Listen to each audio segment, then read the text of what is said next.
تاکہ برکتیں عطا ہوتی رہیں، پھر قرآن کو سمجھا جائے، اس پہ عمل کیا جائے تاکہ زندگی سنور جائے۔ لیکن ہمارے یہاں جب گھر میں کل کی محفل ہو تو سمجھا جاتا ہے اب نبی کا نام لے لو، جب چیلم کی محفل ہو تو اب نبی کا نام لے لو، اس لیے کہ اب مشکل وقت آ گیا، دعا کے لیے وقت آ گیا، اب کسی کی موت فوت ہو گئی، اب تو جو گویہ ہے اس نے بھی تو مولوی صاحب کو بلانا ہے نا، اب جو بڑا امیر ہے سیاسی ہے اس نے بھی تو مولوی صاحب کو بلانا ہے۔ لیکن صوفیاء نے بڑی پیاری بات کی، فرماتے ہیں کہ کل کے موقع پہ تو نے جتنا قرآن پڑھا ہے نا یا پڑھوایا ہے، اس سے تیرا دین کی محبت تیرے دل میں ہونا ثابت نہیں ہوتی۔ دین کی محبت کا تب پتہ چلے گا تیرے گھر سے بیٹا دولہا بن کے نکلے تو پھر بھی محمد کا غلام بن کے نکلے۔ میرے بھائیو، یہ ہمارے زمانے نے ایک عجیب انداز اپنا لیا کہ جب تک شہنائی شرنائی اور باجے نہیں ہوں گے ہماری بارات سجتی نہیں۔ میں کروڑوں دعائیں دیتا ہوں علامہ خادم حسین رضوی کو کہ جس نے یہ جذبہ دیا کہ ڈھول کی تاپ میں بارات اتنی نہیں سجتی جتنی لبیک کے نعرے میں سجا کرتی ہے، اور دولہا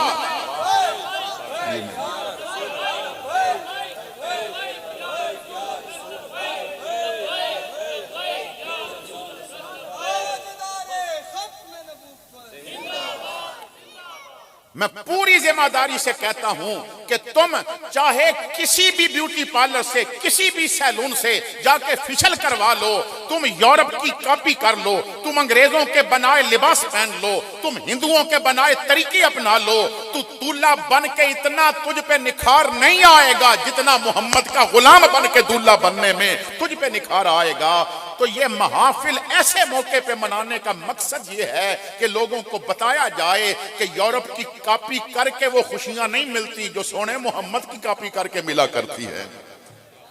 ہمیں بھی یہی فرمایا گیا، اللہ فرماتا ہے ادخلوا فی السلم کافہ، اور پہلے فرمایا کہ یا ایھا الذین آمنوا، یہ خطاب ایمان والوں سے ہے، اور جو ایمان والے ہیں نا، ہم نے تو کبھی غور ہی نہیں کیا۔ پتہ ہے مومن کون ہوتا ہے؟ اقرار باللسان و تصدیق بالقلب، کہ زبان سے اقرار بھی کرے اور دل اس کی تصدیق بھی کرے۔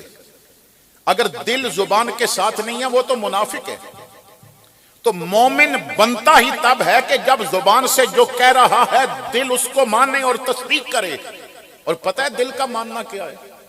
یہ دل ہمارے وجود میں نا، اس کو وجود کی سلطنت کا صدر کہہ لیں یا وزیر اعظم کہہ لیں، یہ جو وجود ہے ہمارا سلطنت ہے، اس کا صدر کہہ لیں یا وزیر اعظم کہہ لیں،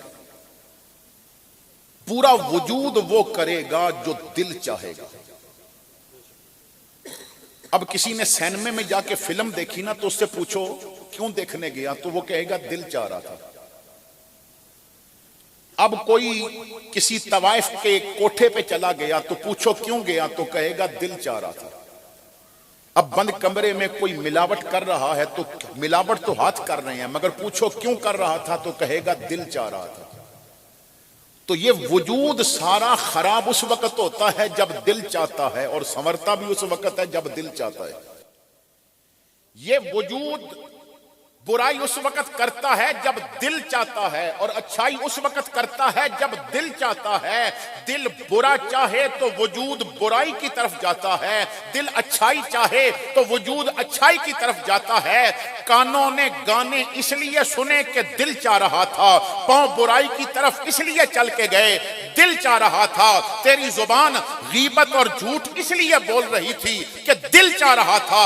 اگر تم اپنے دل کو آوارہ چھوڑ دے گو تو پھر یہ تمہارے وجود کو خراب کر دے گا۔ دل کو شریعت کی لگامیں لگا کے یہ لگامیں سونے محمد کے حوالے کر دو۔ اب دل آوارہ نہیں ہوگا، اب دل وہی چاہے گا جو کملی والا چاہے گا، کیونکہ اس کو کوئی چلانے والا آ گیا۔ اب زبان ہلے گی، غیبت نہیں نکلے گی، سونے محمد پہ درود نکلے گا۔ اب قدم اٹھیں گے تو یہ برائی کی طرف نہیں جائیں گے، یہ مسجد کی طرف آئیں گے۔ اب تیرے وجود کا جو گرم خون ہے یہ تجھے زنا کی طرف نہیں لے کے جائے گا۔ خون گرم بھی ہوگا تو کہے گا یہ جان بھی محمد کے لیے ہے، یہ جسم بھی سونے محمد کے لیے۔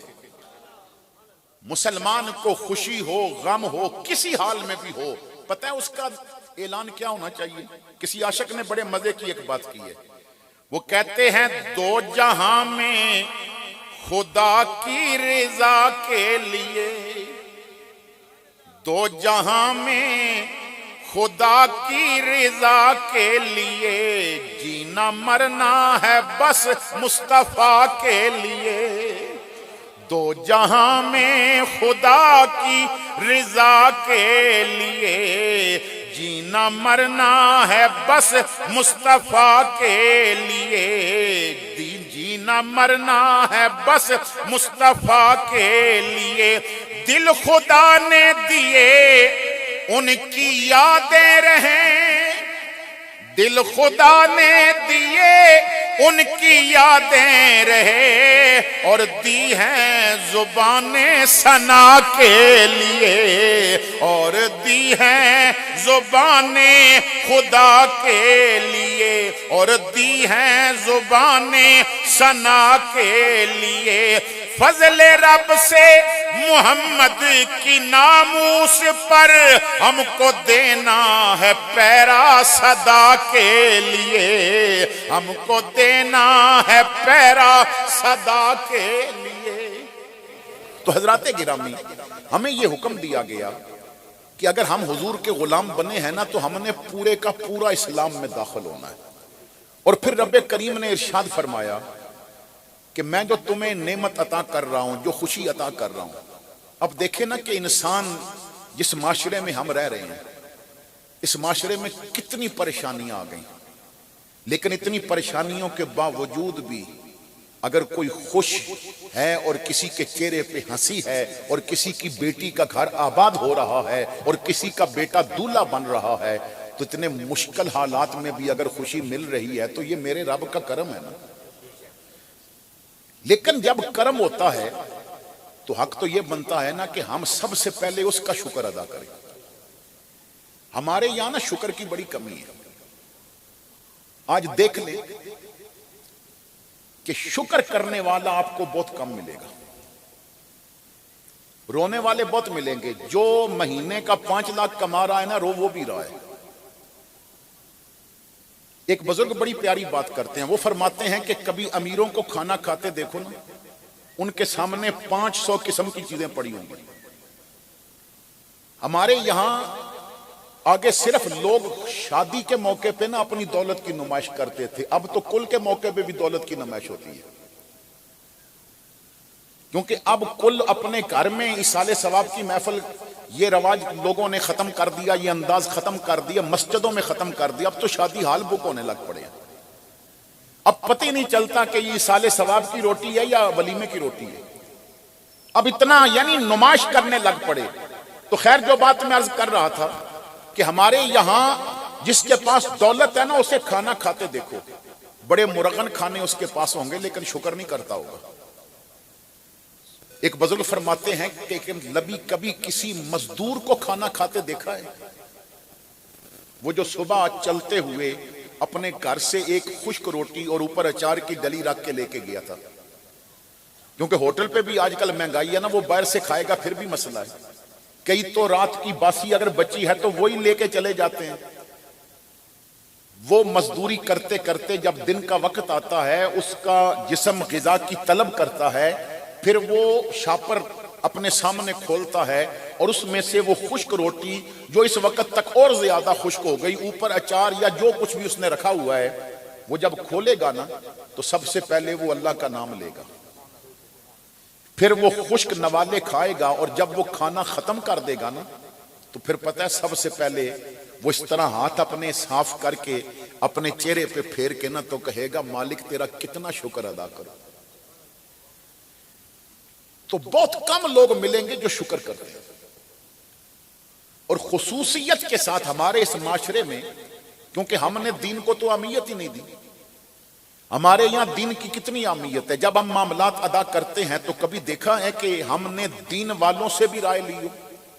مثلا مکان بنایا، انجینئر کو بلا لیا، زمین خرید لی تھی، انجینئر کو دکھایا، نقشہ نویس کو دکھایا، بہت سارے جس کے بارے میں ہمارا تھا کہ یہ اچھا مکان بناتا ہے ٹھیکیدار، ان سے مشورے لیے، مستریوں کو بلایا، اب ٹی وی لانچ کیسا ہونا چاہیے یہ بچوں سے مشورہ کیا، بیوی کا کمرہ کیسا ہونا چاہیے یہ مشورہ کیا، بچوں کے کمرے کیسے ہونے چاہیے یہ مشورہ کیا۔ مشورے میں بتایا گیا کہ گھر کے اندر تاریں اچھی نہیں ہوتی، تو اب وہ جو کیبل کی تار ہے نا، جو کیبل لگے گی ٹی وی کے لیے، اس کے لیے بھی اندر سے وائرنگ ہو رہی ہے۔ اب دیوار کے اندر دیوار پہ بھی کچھ نہیں، لائٹنگ اچھی ہونی چاہیے تو بہت سارے ڈیزائن بنوا کے پھر ہر جگہ پہ چھوٹی چھوٹی لائٹ کا اہتمام کیا۔ یہاں تک سوچا کہ اب تو ہو سکتا ہے کسی کے پاس اڈاپٹر نہ ہو تو اب چارجر کے لیے بھی بورڈ میں سوئچ لگوا دیا گیا، ہر کمرے میں کیبل پہنچا دی گئی، ہر ایک سے مشورہ کر لیا۔ لیکن جب سارا گھر بن گیا، ہر کمرے میں اٹیچ باتھ بھی دے دیا، ٹی وی لانچ بن گیا، یاروں کے ساتھ مل کے گپیں لگانے کے لیے وہ کمرہ بنا دیا گیا، لیکن جب گھر بن گیا تو اب مولوی صاحب سے پوچھتے ہیں، مولوی صاحب یہ بتائیں کہ ٹوائلٹ میں وضو ہو جاتا ہے؟ اب مجھے بتاؤ کہ مولوی صاحب سے پوچھا جائے گا تو اب وہ کیا بتائیں آپ کو؟ کیونکہ مکان بنانے سے پہلے ساروں سے مشورے لے لیے، تو مکان بنانے سے پہلے مولوی سے بھی پوچھ لیتے نا کہ مکان میں ہم نے وضو خانہ بنوانا ہے، کیا کریں؟ 80% مکان وہ ہیں کہ جن میں ٹوائلٹ میں سیٹ اس طرح لگائی گئی یا چہرہ قبلے کی طرف ہو رہا ہے یا پیٹھ قبلے کی طرف ہو رہی ہے، اور میرے آقا فرماتے ہیں جب پیشاب بیٹھو قبلے کی طرف نہ چہرہ ہو نہ منہ نہ پیٹھ ہو۔ تو وہ کسی سے پوچھے ہی نہیں، کسی سے مشورہ لیے ہی نہیں، دین کو کوئی اہمیت ہی نہیں دی۔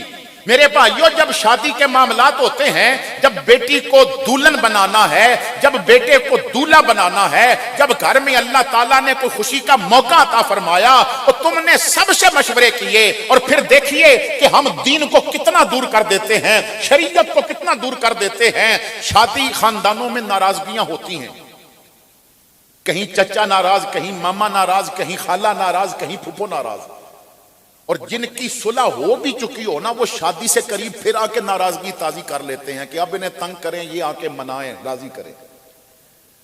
اب جو بھائی ہوتا ہے نا، وہ ناراض ہو تو دولہے کا باپ کہتا ہے میرا بھائی ناراض ہے، لوگ باتیں کریں گے۔ ہمیں اتنا دین کی فکر نہیں ہوتی جتنی لوگوں کی باتوں کی فکر ہوتی ہے۔ ہم شادی حال میں بیٹھ کے کھانا نہیں کھاتے، کھڑے ہو کے کھاتے ہیں، کیوں؟ لوگ کیا کہیں گے؟ اگر بیٹھ کے کھائیں نا تو ہم سے اللہ رسول راضی ہو جائے۔ حضرت سلمان فارسی آپ کو حمص کا گورنر فاروق اعظم نے بنایا تھا، وہاں جب پہنچے تو کھانا کھانے کا وقت آیا تو بہت دعوت کا اہتمام تھا۔ میری آقا کی حدیث ہے، دسترخوان پہ گرے ہوئے روٹی کا جو چورا ہوتا ہے، بھورے ہوتے ہیں، وہ جو اٹھا کے کھا لے گا نا، اس کے گھر میں کبھی روٹی ختم نہیں ہوگی۔ یہ روٹی کو عزت دینا ہے، رزق کو عزت دینا ہے۔ تو آپ کے سامنے کچھ ذرے گرے ہوئے تھے، چورا گرا تھا روٹی کا، وہ اٹھا کے جب کھانے لگے تو جنہوں نے نیا نیا اسلام قبول کیا تھا، جو بڑے بڑے سردار علاقے کے تھے، وہ ابھی اسلام کے قوانین اور حضور کے ارشادات سے واقف نہیں تھے۔ کسی نے دیکھا تو عجیب دیکھنے لگ پڑا، ایک دوسرے کو کونیاں مارنے لگے، یہ ہمارا گورنر ہے، روٹی سامنے ہے، یہ گرے ہوئے پورے اٹھا کے کھا رہا ہے۔ آپ کے ساتھ جو بیٹھا تھا نا، اس نے کہا حضور لوگ بڑے عجیب نظروں سے آپ کو دیکھ رہے ہیں، یہ پورے اٹھا کے نہ کھائیں، یہ جو ذرے ہیں روٹی کے یہ نہ کھائیں۔ تو آپ نے فرمایا ان بے وقوفوں کے لیے میں یار کی سنت چھوڑ دوں، ان بے وقوفوں کے لیے میں یار کی سنت چھوڑ دوں؟ سوال یہ ہے کہ رواج تھا کہ دولہا پگڑی پہنے، تو نے پگڑی منگا لی، ہزاروں روپے لگا دیے۔ سوال یہ ہے کہ میرے آقا جب دولہا بنے تھے چہرے پہ داڑھی تو تھی نا، تو اگر تو داڑھی رکھ کے دولہا بنتا تو کتنا سونا لگ جاتا۔ خیر، جو بات میں عرض کر رہا تھا کہ پھر دولہے کا والد اپنے بھائی کو راضی کرتا ہے، ماموں ناراض ہو تو والدہ کہتی ہے جی اس کو بھی راضی کرنا ہے۔ اب سارے گھر والے، آذان شروع ہوتی ہے پھر خاموش ہو جاتے ہیں، سارے گھر والوں کو منایا جاتا ہے، خاندان والوں کو راضی کیا جاتا ہے۔ چچا بھی راضی ہو گیا، ماما بھی راضی ہو گیا، اب گھر والے سارے خوش کہ کوئی ناراض نہیں، تم نے پورا خاندان راضی کر لیا۔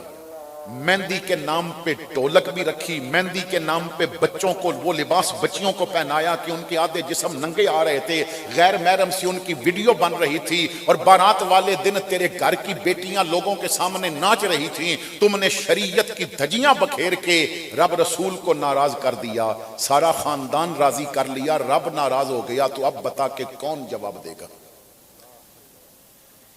ہم نے اپنے معاملات میں شریعت کو داخل ہی نہیں کیا۔ میں عرض کر رہا تھا کہ ہم شریعت کو اہمیت نہیں دیتے، حالانکہ ہمیں یہ بتایا گیا کہ تم جب بھی کوئی کام کرو تو پہلے دیکھو کہ دین کیا چاہ رہا ہے، شریعت کی کیا مرضی ہے۔ دیکھیے ہمیں ہم حضور کے غلام ہیں، ہم کوئی آوارہ تو ہے نہیں کہ وہ شترے بے مہار ہیں کہ ہم کسی کے کنٹرول میں نہیں ہیں، ہم اپنے آقا کے غلام ہیں، اور ہمیں فرما دیا گیا وما آتاکم الرسول فخذوہ، کہ محبوب جو عطا کرے اسے لے لینا، وما نہاکم عنہ فانتہوا، اور جس سے منع کر دے اس سے رک جانا۔ لیکن جس سے حضور منع کر رہے ہیں ہم وہ کر رہے ہیں، اور جو عطا کر رہے ہیں اس کو ہم چھوڑ رہے ہیں، اور پھر جب کوئی معاملہ ہو جاتا ہے تو ہم بدنام دین کو کرتے ہیں۔ آج پتہ ہے لوگ کیا کہتے ہیں جی شادی کرنا مشکل ہی بڑی ہو گئی ہے، نقل تم ہندوؤں کی کرو، کاپی تم یہودیوں کی کرو، اور پھر کہو کہ شادی کرنا مشکل ہو گئی ہے۔ میں کہتا ہوں جو شادی میرے مصطفیٰ نے ہمیں دین اور شریعت کے ذریعے نکاح کے طریقے بتائے ہیں، تم ایک دفعہ وہ شادی کر کے دیکھو، تم کہو گے دنیا میں سب سے آسان محمد کی سنت کے مطابق نکاح کرنا ہے۔ آقا کریم نے ہمیں اتنی آسان کر دی ہر چیزیں، لیکن ہم نے مشکل کر دی۔ حضرات گرامی آئیں اللہ کا شکر ادا کریں، اور یہ سب سے بڑا خوشی کا اللہ کی بہت بڑی نعمت ہوتی ہے کہ گھر میں اللہ کا کرم ہوتا ہے کہ اولاد بھی اور پھر اس کی خوشی دیکھنا بھی نصیب ہو، خوشی کے لمحات بھی ہوں۔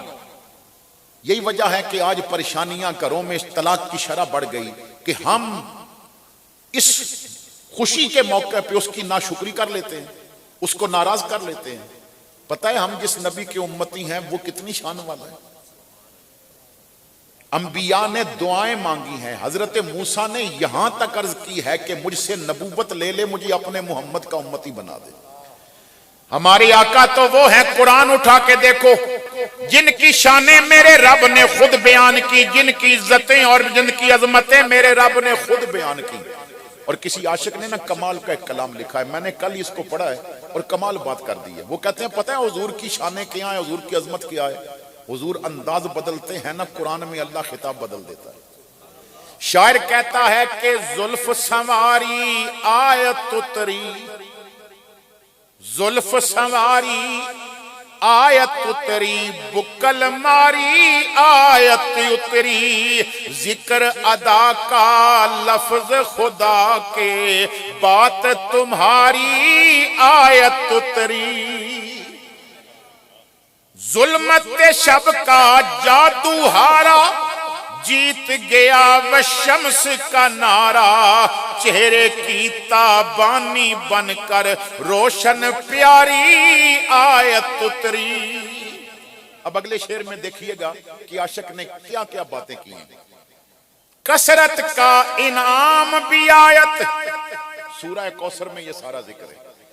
کثرت کا انعام بھی آیت، دشمن کا انجام بھی آیت، کثرت کا انعام بھی آیت، دشمن کا انجام بھی آیت، رب نے تیری نصرت خاطر فوج اتاری آیت اتری، رب نے تیری نصرت خاطر فوج اتاری آیت اتری، تیرے در پر آنے والا خالی کیسے جا سکتا ہے، کملی والے ہر سائل کی کر دلداری آیت اتری، کملی والے ہر سائل کی کر دلداری آیت اتری۔ کلام لمبا ہے، میں ایک آخری شعر پڑھنا چاہتا ہوں کہ ایک شعر میں شاعر نے کتنی باتیں کر دی۔ شجرہ کنبہ رات عبادت، چہرہ آنکھیں جنگ کی عادت، سونا اٹھنا چلنا پھرنا، سیر سواری آیت اتری۔ تو جس نبی کا قرآن میں میرے رب نے اتنا ذکر کیا، اور پھر فرمایا لوگوں میں تمہارا رب، میں بنانے والا تمہیں پیدا کرنے والا۔ اب جو چیز بناتا ہے نا اس کے بارے میں بہتر وہی جانتا ہے۔ یہ موبائل ہے نا، یہ جس کمپنی نے بنایا ہے اس کے بارے میں کمپنی بہتر جانتی ہے، وہ تمام چیزوں کا پتہ ہے کس میں کیا ہے کیا نہیں ہے، کس کو کس طرح ٹھیک کرنا ہے۔ اگر یہ موبائل تھوڑا سا خراب ہو جائے اور میں پیچکس لے کے بیٹھ جاؤں تو بیڑا تو غرق ہو جائے گا، کیونکہ میرا شعبہ نہیں ہے۔ میں کپڑا لے کے تو کاٹ کے سینے بیٹھ جاؤں تو اس کا تو بیڑا غرق ہو جائے گا۔ ہو سکتا ہے سلوار کا میں جانگیا بنا دوں اور قمیض کی بنیان بنا دوں، ایک بازو چھوٹا ایک بڑا ہو، کیونکہ میرا شعبہ نہیں ہے۔ کپڑے کے بارے میں درزی بہتر جانتا ہے اور اسے پتا ہوتا ہے کہ یہ میں نے بنانا ہے تو کیسے بنانا ہے۔ جو کوئی چیز بناتا ہے، کمپنی والے جب گاڑی بناتے ہیں تو اس گاڑی کے بارے میں بتا دیتے ہیں کہ یہ کیسی اچھی رہے گی، کس سپیڈ میں چڑھائی پہ چڑھنا ہے، یعنی تمام معاملات وہ مینول بک پہ لکھے ہوتے ہیں۔ تو جو کوئی چیز بناتا ہے نا اسے پتا ہوتا ہے اس کے لیے بہتر کیا ہے۔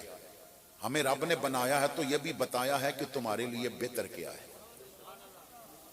بنا دیا اللہ نے ہمیں، شکل بھی دے دی، حسن بھی دے دی، آنکھیں بھی دے دی، لیکن رب نے بتایا لَقَدْ كَانَ لَكُمْ فِي رَسُولِ اللَّهِ أُسْوَةٌ حَسَنَةٌ، تمہارے لیے میرے محبوب کی زندگی بہترین نمونہ ہے۔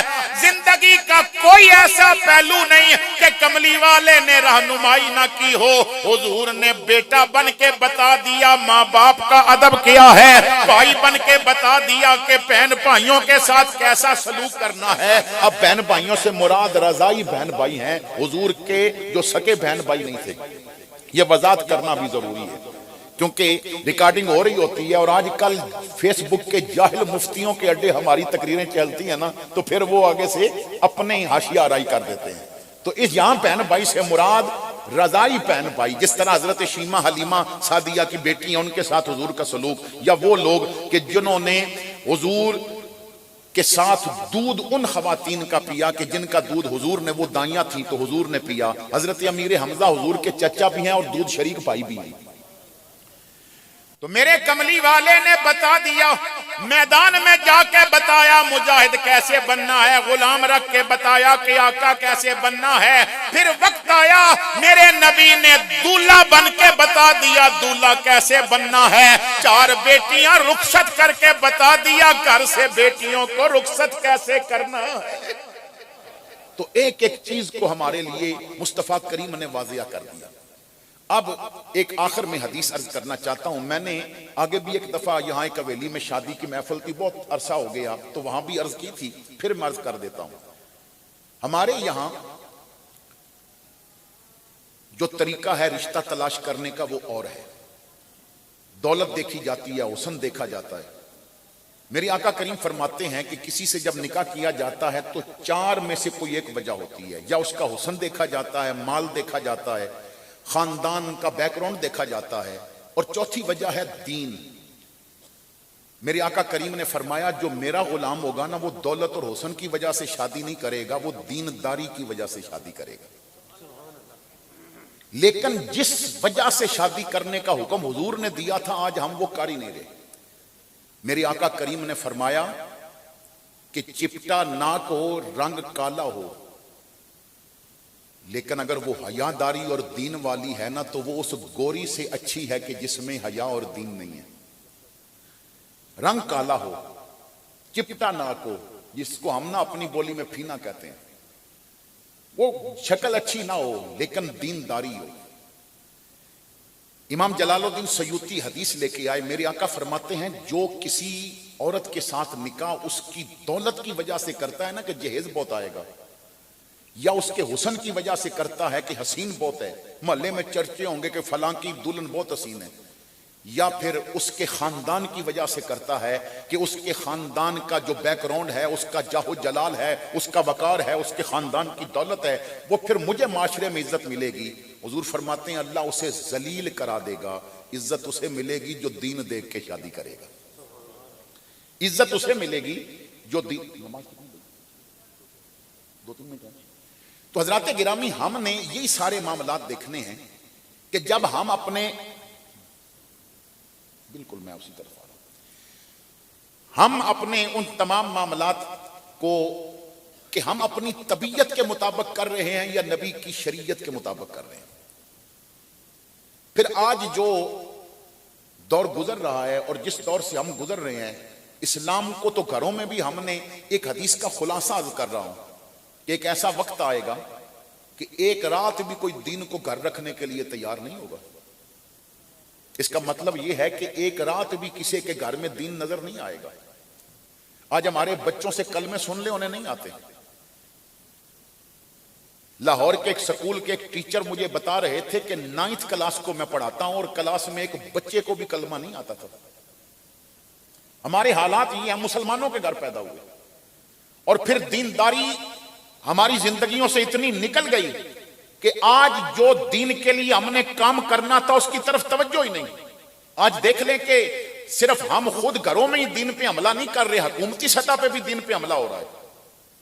دیکھیں کہ پاکستان جو اسلام کے نام پہ بنا تھا، اس کی سب سے بڑی عدالت کی کرسی پہ بیٹھ کے ایک بندہ وہ دین کے ساتھ کھیل رہا ہے، وہ غیروں کے نوالوں پہ پلنے والا وہ دین کے ساتھ مذاق کر رہا ہے اور نبی اکرم صلی اللہ تعالی علیہ وسلم کی عزت پہ حملہ کرنے کی کوشش کر رہا ہے، اور پھر دنیا کو یہ کفر بتانا چاہتا ہے کہ ہم نے تمہارے بندوں کو خرید لیا، لیکن کفر یہ نہیں جانتا کہ جہاں بکاؤ مال ملتے ہیں وہاں رضوی جیسے وفادار بھی پیدا ہوتے ہیں، جہاں حکومتوں پہ بیٹھے ہوئے وہ تمہارے کتوں کے بسکٹ کھانے والے پالتو موجود ہوتے ہیں، وہاں ممتاز قادری جیسے غیرت مند سپاہی بھی ہوتے ہیں کہ جن کا نعرہ یہ ہوتا ہے کہ یہ سر گردن پہ آئے اسی لیے ہے کہ محمد کے نام پہ قربان کروا دیا جائے۔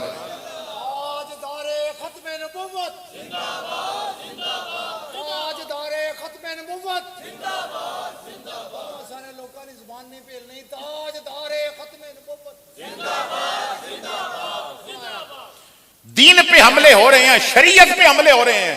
اس وقت علامہ سعد حسین رضوی، مفتی منیب الرحمان صاحب، ہمارے اکابر علماء نے جو بھی فیصلہ کیا ہے وہ بالکل ٹھیک کیا ہے۔ یہ فیصلہ چاہے سب سے بڑی عدالت سے کیوں نہ آیا ہو، ہم اسے جوتے کی نوک پہ رکھتے ہیں، اس لیے کہ ہم بھی مصطفیٰ کی عزت پہ قربان ہیں، ہماری آنے والی نسلیں بھی مصطفیٰ کی عزت پہ قربان ہیں، لیکن اس کے لیے ضرورت ہے کہ ہم اپنے بچوں کو، گود میں لوری لینے والے بچوں کو، اپنی گود میں بٹھا کے کھانا کھلانے والے بچوں کو یہ بات ان کی رگوں میں خون جو دوڑ رہا ہے اس کے ساتھ شامل کر دیں کہ ہمارا جینا مرنا سب کچھ مصطفیٰ کی عزت کے لیے ہے، مصطفیٰ کی حرمت کے لیے ہے۔ کروں تیرے نام پہ جاں فدا، نہ بس ایک جاں دو جہاں فدا، دو جہاں سے بھی نہیں جی برا، کروں کیا کروڑوں جہاں نہیں۔ تو کوئی بھی مسلمان اگر اس میں ایک ریت کے ذرے سے بھی کم غیرت کا مادہ ہے تو وہ اس فیصلے کو قبول نہیں کرتا۔ ہم اس کو رد کرتے ہیں، مسترد کرتے ہیں اور حکومت سے یہ پرزور اپیل کرتے ہیں کہ ہمارے اکابرین نے جو فیصلہ کیا ہے اس کے مطابق اگر عمل نہیں ہوتا تو پھر حالات ہو سکتا ہے کنٹرول میں نہ رہیں، اس لیے کہ مسلمان اپنے خون کا آخری قطرہ دے دیں گے۔ ہمیں تو ختم نبوت کی تاریخ کا وہ واقعہ بھی یاد ہے، وہ ایک لوتا بیٹے کو دولہا بنا کے ماں لے کے جا رہی تھی اور دوسری طرف جب گولیوں کی آواز آئی تو پوچھتی ہے میری بارات کے ساتھ تو کوئی گولی والا نہیں تھا، تو کہا گیا یہ ختم نبوت پہ جو اشاک کام کر رہے تھے ان پہ گولیاں چل رہی ہیں۔ تو ایک لوتا بیٹا دولہا بن کے سیرے پہن کے گھوڑے پہ بیٹھا تھا، اس نے سیرا چھین کے اتار لیا اور کہا بیٹا جا، آج تجھے میں دولہا بنا کے دلہن کے ساتھ گھر نہیں لے کے جاؤں گی، آج تجھے شہادت کا دولہا بناؤں گی۔ ہماری ماؤں کے یہ جذبے ہیں، ہمارے پالنے والی ماؤں نے ہمیں یہ سبق دیا ہے، تو ہماری عزتیں بھی قربان حضور کی عزت پہ۔ یاد رکھو کہ اگر حضور کی عزت پہ حرف آ گیا تو ہمیں اپنی عزتوں کا کیا فائدہ؟ اگر حضور کا ناموس اس کا تحفظ نہیں ہے تو ہم نے اپنے سر گردنوں پہ رکھ کے کیا کرنے ہیں؟ اللہ تعالیٰ ہمارے حکمرانوں کو عقل سلیم عطا فرمائے، اور اللہ تعالیٰ ہمارے نوجوانوں کو ممتاز قادری اور خادم رضوی جیسا جذبہ عطا فرمائے۔ میں ان بھائیوں کو مبارکباد پیش کرتا ہوں، اللہ ان کو نگاہ بد سے محفوظ فرمائے، اور سیدہ فاطمہ زہرا کی چادر تطہیر کا صدقہ ان کی والدہ کی قبر کو باغات جنت میں سے باغ بنائے۔ میں نے کیونکہ محفل شروع ہے اور 9:30 بجے میرا بیان ہے چنگی نمبر 4 گلشن آباد میں، تو وہاں میں نے پہنچنا ہے، میں اجازت چاہوں گا۔ آخر دعوانا ان الحمدللہ رب العالمین۔